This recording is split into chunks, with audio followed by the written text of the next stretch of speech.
Hi guys! Welcome to my vlog. So ayan, nandito lang kami sa likod ng bahay kasi hindi na kami makapunta ng park at amoy na ng usok dito ngayon. Gawa ng malamig na lahat. Nag-o-open na ng mga heater. So ayun guys, maraming nalilito sa mga kababayan natin regarding sa mga nare-refuse sa visa appearance. So ito kasi, yung isang vlog ko kasi, binigay ko lang example yun. Yung may nakilala ko sa Taiwan. Pero on the spot yun guys. Naayos niya yun. Hindi kagaya ng iba na hinintay muna yung yung desisyon or yung resulta bago nila nalaman kung refuse ba or may visa talaga or binigyan ng visa. So kasi siya nahabol niya. Kasi nga nasabihan ko siya na huwag siyang uuwi hanggat hindi niya naayos yung sagot niya. Kasi siguro nalito na lang din yung consul nun kasi nga pila nun nung nagpapa-interview kami. So kasi kapag na-refuse ka kasi at the same day, hindi mo naman kasi malalaman na refuse ka maghihintay ka pa ng ilang araw. Kasi sa amin naghintay kami ng 3 weeks yata. 2 to 3 weeks yun hinintay namin. Yung iba 20 days ganun. So kapag na-refuse ka, kuha ka na naman ng another slot noon or another visa appearance appointment. Hindi on the spot na papa-interview ka kasi hindi mo naman malalaman agad yung desisyon ng konsul kung bibigyan ka ng ng visa or hindi. So ito guys, para sa mga nagtatanong kung saan ba nare-refuse yung yung mga aplikante, sabi ng iba, depende raw sa konsul kung i-refuse ka o hindi. Hindi depende yan sa sagot mo tsaka sa dokumento mo. Number 1 sila nagre-rely sa dokumento, 'di ba? Mga working permit natin, may mga serial number yan. Inaano nila 'yon. Tine-check nila yung mga yung serial number na 'yon. Kahit i-check niyo yung mga working permit niyo, may serial number yan.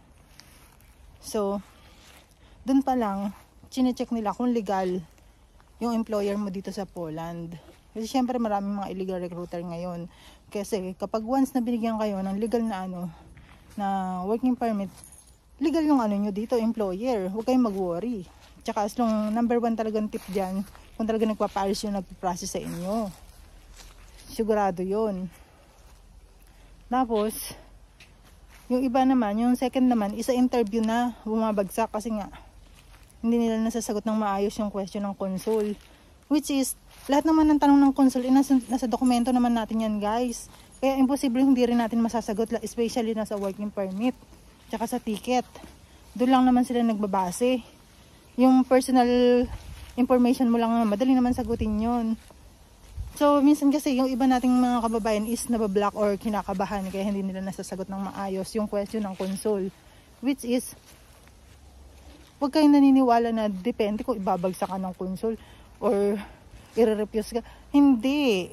Nasa sa inyo yon. Kaya kapag kayo mag-visa appearance, ibigay nyo na yung best shot nyo. Kasi ang hirap kumuha ng slot at saka ng visa appearance schedule lalo kapag draw basis. Ibigay nyo na yung shot nyo. Meron nga akong kaibigan din. Alam nyo ba? Siya naman, yung sa Taiwan, hindi niya sinabi na yung ARC niya, yung temporary residence card niya sa Taiwan is ma-expired na bago siya mag-visa appearance. Alam mo ba, nakarating siya dun sa may visa appearance, expired yung yung unang ARC card niya, tapos nakuha niya yung bago, which is dun ni-refer yung insurance niya sa lumang ARC card niya.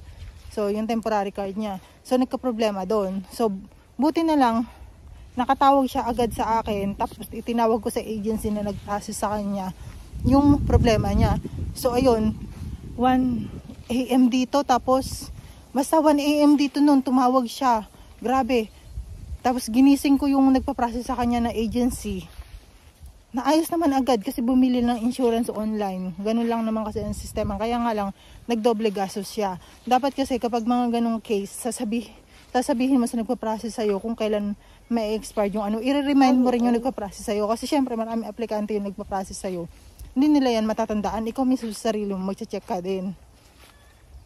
Tapos, nung na-check yun, di syempre, alam na, taranta na siya. Humingi, Day, tulungan mo naman kami kasi, tulungan mo naman ako kasi nga, expired na yung insurance siya kasi hindi pwede yun, marirefuse siya doon. Kapag kasi expired yung insurance mo, number 1 yung nagiging factor. Hindi pwede. Marirefuse ka talaga. Tapos, yung plane ticket mo, dapat naka-up to date kung kailan ka talaga aalis. Kailangan alam mo yung date nun. Usually naman kasi guys, sa plane ticket, ang ginagamit na lang ng karamihan dyan is dummy ticket. Hindi naman kasi agad-agad bumibili ng ng usual na ticket. Is dummy ticket yung ginagamit. Gaya ako, dummy ticket yung ginamit ko. Kasi hindi ko alam kung ma-approve na agad yung visa ko. Yun talaga guys, ang pinoprovide ng mga nagpa-process, dummy ticket muna. Hindi talaga agad bumibili ng totoong ticket. So ayun, kapag ganun ang sistema, na-refuse ka, kasi sa Pilipinas, by by category, may category sa Pilipinas. May ibibigay sa yung email kung anong category ka na bumagsak sa visa appearance or anong yung reason kung bakit ka na-refuse. Usually kasi na-refuse sa dokumento. Yung mga kakilala ko, doon nagkakaproblema sa dokumento. Kasi kapag ang dokumento mo is may problema, wala na. Doon pa lang. Refuse ka na. Hindi, kahit sabihin mo maayos yung interview sa'yo. Ganun ang nagiging sistema. Tapos, kapag kayo may mga working permit na hawak, kasi binibigay naman yan sa inyo na nagpa-process, although soft copy or hard copy, ibibigay yan sa inyo. Magtanong-tanong kayo kung legit ba yung agency nakalagay doon. Kasi ang main employer nyo dito sa Poland is agency, hindi naman yung factory talaga. Hindi naman kasi tayo direct dito pag dumating under agency. Magtanong-tanong kayo kung legit ba yung agency na yun. Or kayo mismo, i-check nyo sa Google, at saka yung sa address, makikita nyo naman yan kasi may mga site naman sila. Ganun ang gawin yung sistema. Kasi, ang pinoprovide ng mga ng employer dito is yung working permit, letter of accommodation, ano pa ba? Yun lang naman usually ang letter of accommodation. Tapos, yung ibang, may kasama kasi yun nakalimutan ko na, napakarami din kasi nun naka-Polish language at English language. Tapos, kapag binigay sa inyo, i-check nyo mabuti yung working permit nyo. Ganun ang gawin yung sistema. Tapos yung mga date ng insurance nyo, bago kayo mag-visa appearance, i-check nyo yan. Kailangan hindi expired. Kasi sabi nila, ma'am, paano yan? Hindi naman kasi ganun kadali mag-visa appearance kasi magbabayad na naman. Kahit sa bansa naman po, ganun nagiging sistema. Magbabayad ka, kapag refuse ka, wala namang libre. Kada hanggat hindi ka nakakapasa, magbabayad ka po talaga ng visa appearance fee. Ganun ang sitwasyon sa visa appearance. Kung ako sa inyo, yung ibigay nyo na yung best shot nyo kapag nag-visa appearance kayo para hindi na paulit-ulit. Kasi minsan naman kasi talaga may mga case na hindi naman natin sukat akalain na nare-refuse tayo. Sa second time, ayusin na lang natin kasi ang laki natin talagang pera na magagastos natin doon sa sa visa appearance. Wala namang masyadong wala namang mga complicated na question sa sa visa appearance. Yun nga lang talaga sa Pinas, kasi iba kasi pag cross country. Sa Pinas talagang strict yung nag-interview doon.